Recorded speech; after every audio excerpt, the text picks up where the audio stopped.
प्रधान देव है गोविंद, गोविंद को प्रणाम करते हुए देखो है बहुत विस्तार से है, लेकिन समय आज थोड़ा सा परमात्मा जैसा चाह रहा है होगा, हमारे हाथ कुछ नहीं है ना।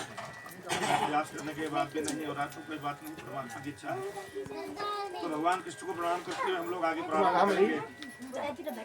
एक सुंदर स्थान है नैमिषारण्य, जिस प्रकार से आप लोग यहाँ बैठे हैं इसी प्रकार से नैमिषारण्य में 88,000 ऋषि मुनि बैठे हुए हैं। 88,000। ये ऐसा सत्संग करने का बड़ा सौभाग्य प्राप्त होता है जब आगे सत्संग करने को मिलता है। आप लोगों के घर में इतना सुंदर यज्ञ हो रहा है, इतना सुंदर भागवत प्रारंभ हुआ है कि अपने आप नहीं हुआ। भाग्योदयेन बहुजन्म समर्जितेन, जब जन्म जन्मांतर का भाग्योदय हुआ, तब माता पिता का आशीर्वाद मिला, इष्ट की कृपा हुई, ब्राह्मणों का आशीर्वाद मिला, तब जाकर के और हमारे जो जन्म जन्मांतर के किए गए पुण्य है वो उदय होने के बाद तब जाके हमें ऐसे प्राप्त हुआ। तो 88,000 ऋषि बैठे हुए हैं। सूत जी महाराज वहाँ बैठे विराजमान है। सूत जी महाराज से ऋषि मुनि प्रार्थना करते हैं, हे महाराज आज बताइए संसार में हम लोग आए हुए हैं तो हमारा मात्र एक उद्देश्य रह गया है, जन्म लेना और संसार से फिर मृत्यु होकर के चला जाना, फिर पुनः जन्म लेना। इस संसार से उद्धार करने का क्या उपाय होगा ये जानने के लिए और भगवान कृष्ण के चरणों में प्रीति प्राप्त हो, उस प्रीति को प्राप्त करने के लिए क्या उपाय है आप हमें बताइए और परमात्मा की कथा हमको श्रवण कराइए। तो सूत जी महाराज प्रारंभ करते हैं तो उससे पहले एक बार उन्होंने कहा देखो सुखदेव जी जिस वक्त परीक्षित जी को कथा सुना रहे थे श्रीमद् भागवत कथा, तो देवताओं के मन में एक विचार आया कि परीक्षित को जो है अमृत पिला देना चाहिए और श्रीमद् भागवत कथा को हमको सुखदेव जी से ले लेना चाहिए। तो अमृत का कलश लेकर के सुखदेव जी के पास देवता लोग पहुंचे और उन्होंने कहा कि भगवान एक काम करिए, आप ये स्वर्ग का अमृत ले लीजिए और ये भागवत अमृत हमें दे दीजिए। तो सुखदेव जी महाराज ने देवताओं को अभक्त समझ करके उनको निराश करके वापस कर दिया और उनसे कहा कहाँ ये स्वर्ग का अमृत और कहाँ ये भागवत अमृत, दोनों की बराबरी नहीं हो सकती। देखिए सज्जनों, ये जो भागवत ग्रंथ है ये कोई पोथी, कोई किताब, कोई पन्ना, कोई पुस्तक नहीं, ये साक्षात भगवान श्री कृष्ण का स्वरूप है। ये समझ लीजिए कि भागवत जहाँ पर स्थापित हो गई है वहाँ पर भगवान श्री कृष्ण साक्षात विराजमान है। तो आचार्य सुखदेव ने कहा कहाँ ये भागवत अमृत और कहाँ स्वर्ग का अमृत, दोनों में बराबरी नहीं हो सकती। तो देवता लोग वहां से निराश होकर के पहुंचे ब्रह्मा जी के पास।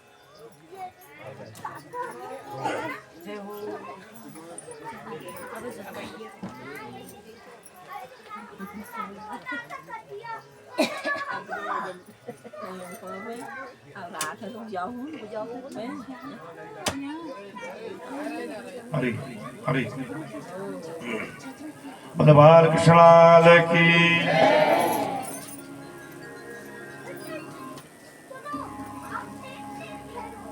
जब ब्रह्मा जी के पास में देवता लोग पहुंचे, देवताओं ने कहा महाराज जी की बात बताइए, हम तो स्वर्ग का अमृत लेकर के गए थे सुखदेव जी के पास में और उन्होंने हमें अभक्त समझ करके निराश करके वापस लौटा दिया। आप मुझे ये बताइए क्या ये स्वर्ग के अमृत से बड़ा श्रीमद् भागवत ग्रंथ है? ब्रह्मा जी ने कहा देवताओं से, देवताओं आप लोग निराश मत ही, इसका फैसला अभी करते हैं। एक तराजू मंगाया गया बहुत बड़ा।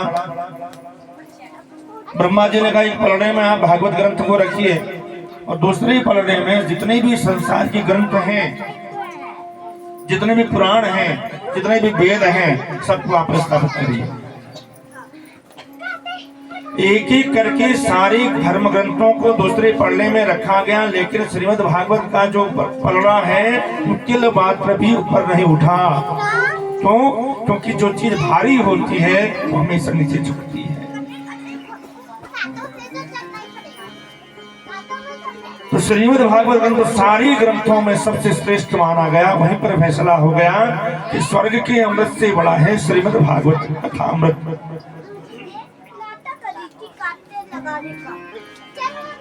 और उसी कथा सनत कुमारों ने नारद जी को सुनाया।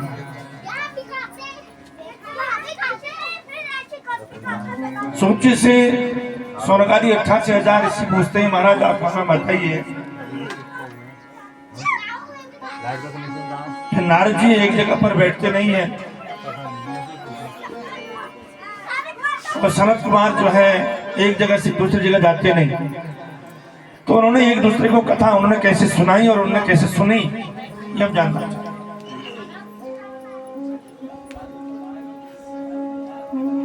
एक बार क्या हुआ, नारद जी महाराज बड़े तीव्र गति से दौड़ते हुए जा रहे थे।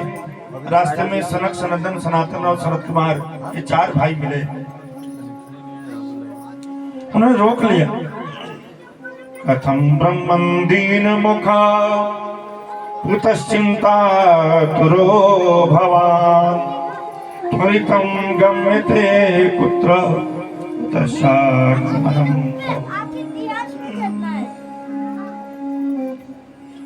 हे ब्रह्मन आप ऐसी दीनमुख होकर के कहाँ जा रहे हैं, किस लिए ऐसे उदास होकर के जा रहे हैं बताइए।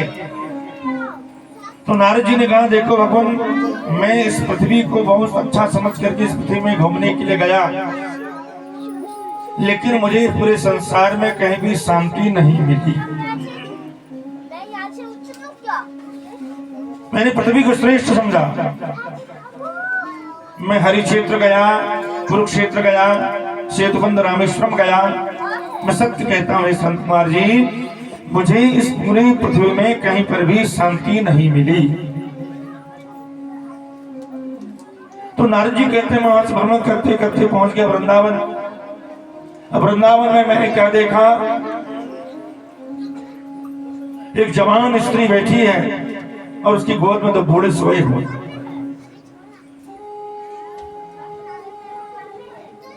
नारद जी ने कहा कि एक बार मैंने सोचा कि इससे पूछूं, बात करूं, ये कौन है, कौन स्त्री है, कौन बूढ़े सोए हुए हैं।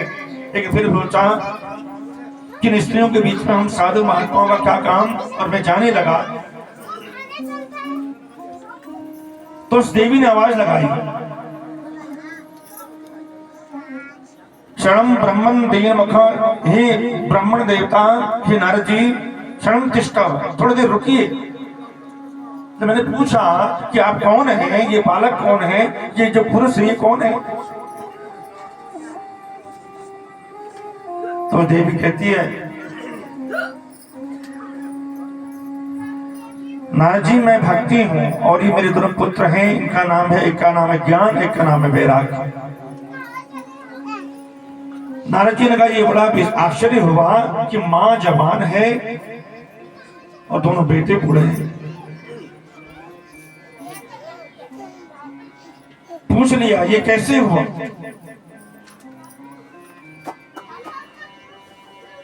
तो भक्ति देवी कहती है महाराज मैं संसार में घूमते घूमते जब वृंदावन पहुंची तो वृंदावन में मैं तरुणी हो गई और मेरे 2 पुत्र जो हैं वो वृद्ध हो गए। तो मैं आपसे एक उपाय जानना चाहती हूँ, इन बूढ़े बालकों को पुनर्जीवित करने के लिए, चेतना लाने के लिए कोई ऐसा उपाय करिए जिससे सचेत हो जाए।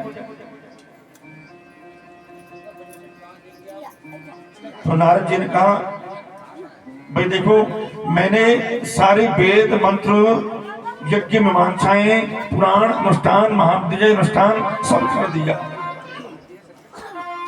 लेकिन ये ज्ञान और वैराग्य का बुढ़ापा दूर नहीं हुआ।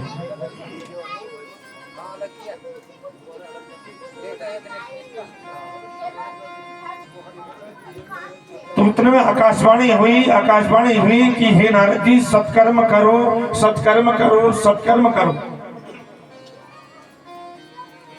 तो मैंने सोचा सत्कर्म क्या,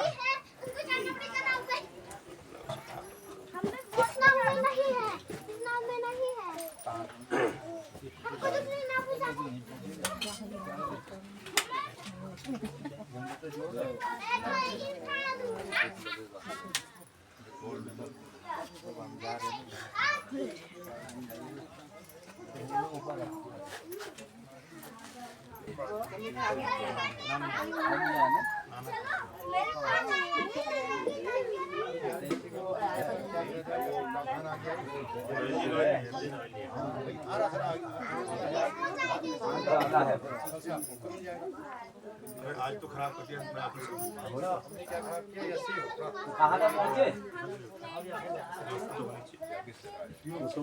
वो जब 7 तारीख से बताया वो 7 तारीख से कौन कर रहे श्रीमद् भागवत महापुराण की जय जी महाराज की जय।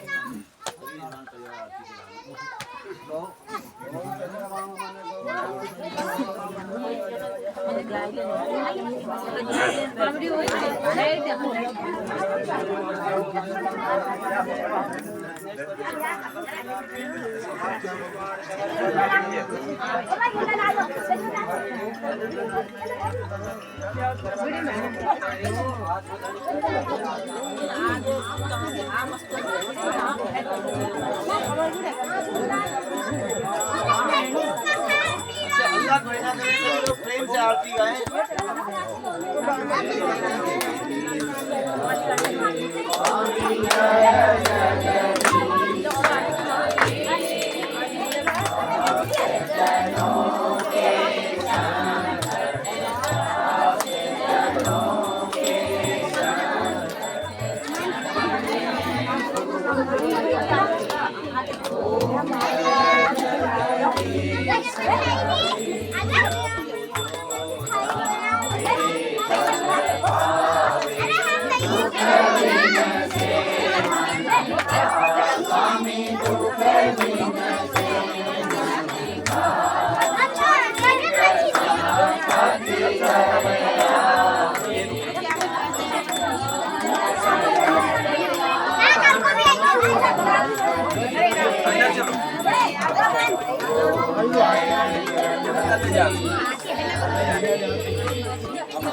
त्वमेव माता च पिता त्वमेव मातु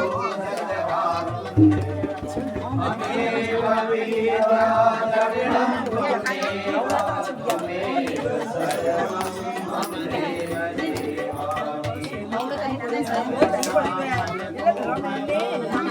सीता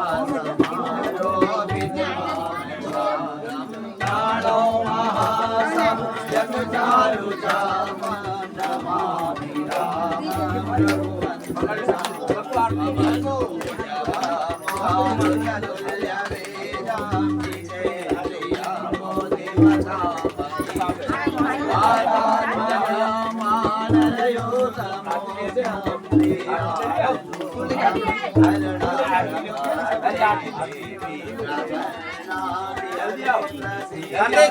जल्दी आ, दौड़ के स्पीड से दौड़ गाओ।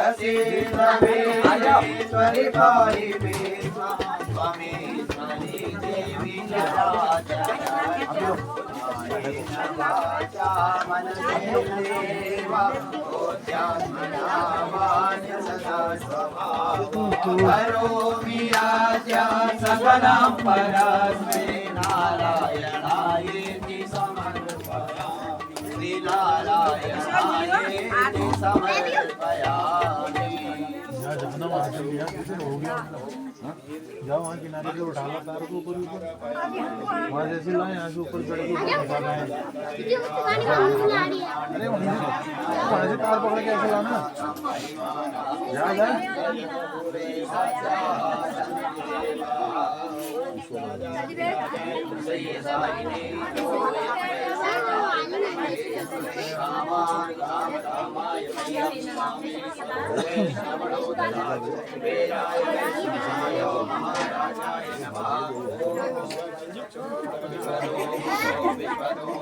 नंबर लगा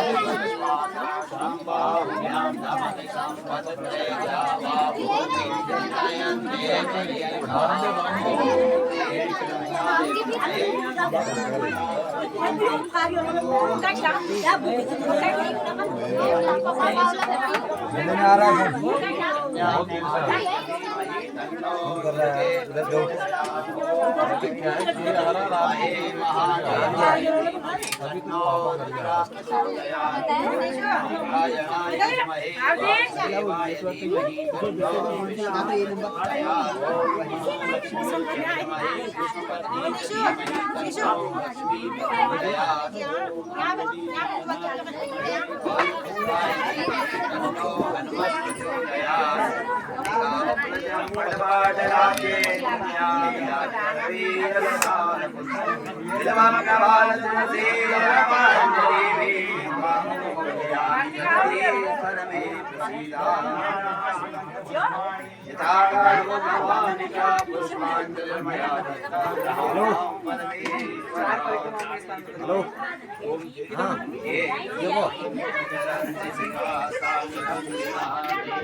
श्रीमद् भागवत महापुराण की जय।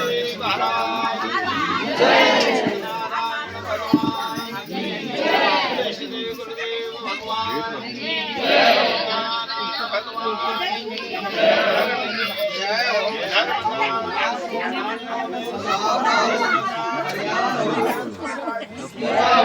माता की जय। श्री माता की जय। माता की जय। माता की जय। पार्वती हर हर महादेव। जय जय श्री राधे। जय जय श्री राधे। जय जय श्री राधे श्याम। भवन्तु सुखिनः सर्वे सन्मया सर्वे भद्राणि पश्यन्तु मा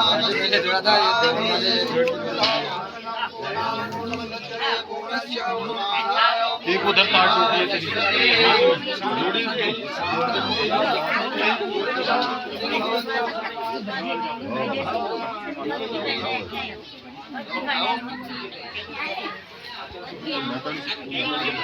विशु पापा को बुला पापा कहाँ गए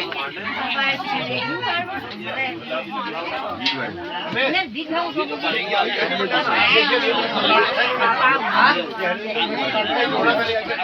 कहाँ गए तुम का क्यों कहाँ पर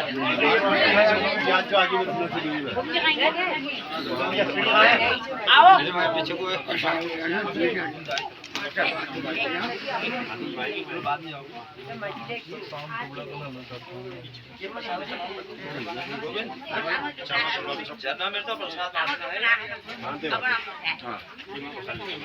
जय भगवान।